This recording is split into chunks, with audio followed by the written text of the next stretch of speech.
Okay, so I want to wrap up how to do this part of the tolerance score to make sure everybody is clear with it. So, excuse me. So let me go ahead and let me just run back through this. Oh, hate that.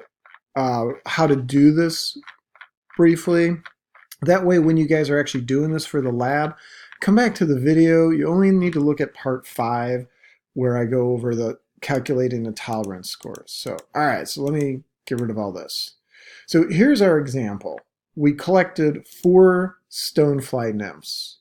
That should go in here. We collected 2 mayflies. We collected 2 water pennies. We didn't find any of these guys. Let's say we collected 3 haugermets. 2 of these, 1 of these, nothing in anything else. So blanks. No midges. Oh, we found 2 of these. We found 4 of these. We found 5 water striders, etc. So what you have to focus on is the number of species, not the number of individuals you found. I don't care if you found 4 stoneflies or 4,000 stoneflies. Don't focus on the number of stoneflies. Simply, you found this species or group, you found this group, you found this group. 3 of those different species or groups times 3 gives you a 9. In the somewhat sensitive category, you found 3 different species or groups times 2 gives us a 6. And in the tolerant category, we actually found 4 different species times 1 gives us a multiplier of 4. So then you add those together. So you go 9 plus 6 plus 4, 19. That's your total index when we're talking about macroinvertebrates. Where does that fall on the water rating?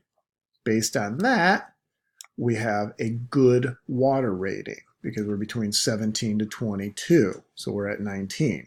So when we go back to our slide, let me move us back there. So when we're back to this slide, we found a total index of 19. Let me get that back here. 19, based on macroinvertebrate study, we're looking at a good water quality. So the big key with all this is what can we see during this study? Well, let's compare it to last year's, and the year before, and the year before, and the year before. I want you guys to think about this, and this is where you're going to have to start. Let's do some analysis and problem solving and critical thinking. We have a good water quality. Does that mean we should be worried? Not if that's the only sample we have. But let's compare it across multiple years. What is the trend? What is the pattern we're seeing across multiple years of studying?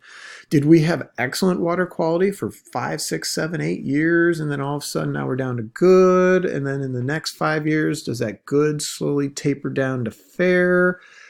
That's what we look for, are trends in this. It's not a one-time snapshot. Okay, here's our water quality rate now. It's always going to be this. There could have been mistakes in sampling, misidentification. As I mentioned earlier, if you misidentify a haugermeth and call it a fish fly, that changes your water ranking real fast. Just by simply misidentifying it, you've now lost points when we do the index value. So I want you guys to learn the basics, how to do this, how to get an idea, how to do these calculations, and then what information can this provide us. Take this, but also look at the information gained from the abiotic sampling. That's why we do both. You back it up with other sampling methods and other sampling techniques to try to gain a fuller, clearer picture of what's going on with the aquatic system that we're studying. You don't rely just on one measure, one test, one analysis. All right, so make sure you guys are comfortable with these macroinvertebrates and the sampling techniques You're going to be doing it when we're in Belize.